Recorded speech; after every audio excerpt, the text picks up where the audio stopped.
দেখাচ্ছি কাঁচা আমের জুস। আমরা প্রথমে আধা পাকা আম এভাবে ছোটো ছোটো করে কুচি করে কেটে নিয়েছি। তারপর আমরা এটা ব্লেন্ডার জারে দিয়ে দিব। দিয়ে আমরা এর মধ্যে পরিমাণ মতো লবণ দিচ্ছি। তারপরে এর মধ্যে আমরা দিয়ে দিচ্ছি 7-8 চামচ চিনি। আপনারা যদি কম চিনি খেতে চান তাহলে কম দিবেন। আর এর স্বাদ বাড়ানোর জন্য আমি দিয়ে দিচ্ছি বিট লবণ। আপনারা এই বিট লবণটা দিতে পারেন, তাহলে এর স্বাদটা বেড়ে যাবে। আর কেউ যদি এখানে একটু ঝাল ঝাল খেতে চান তাহলে অল্প একটু মরিচ দিবেন। আর ধনিয়া পাতা খেতে চাইলে ধনিয়া পাতা দেবেন, যাদের কাছে ভালো লাগে। আমি এর মধ্যে পরিমাণ মতো একটু পানি দিলাম, দিয়ে এটা ব্লেন্ড করে নিব। তারপরে আমি এখানে পানি বেশি দিয়ে একবার ব্লেন্ড করে এটা কমপ্লিট একটা জুস তৈরি করে নেব। দেখুন কতটা সুন্দর লাগছে, অসম্ভব মজা হয়েছিল। আশা করি আপনার বাসায় আম ফুরিয়ে যাওয়ার আগে একবার হলেও ট্রাই করবেন।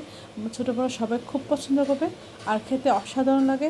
সবাই এই রেসিপিটা একবার হলেও ট্রাই করবেন, তাহলে দেখবেন মানে পাকা আমের থেকে কাঁচা আমের জুসটা যে কতটা মজা আপনারা না খেলে বুঝবেন না। সবাই আমার চ্যানেলটি লাইক এবং শেয়ার দেবেন, সাবস্ক্রাইব করবেন এবং প্রিয়জনকে বেশি বেশি করে শেয়ার দেবেন। আমার চ্যানেলে সব রকম রান্না আছে, দেখবেন।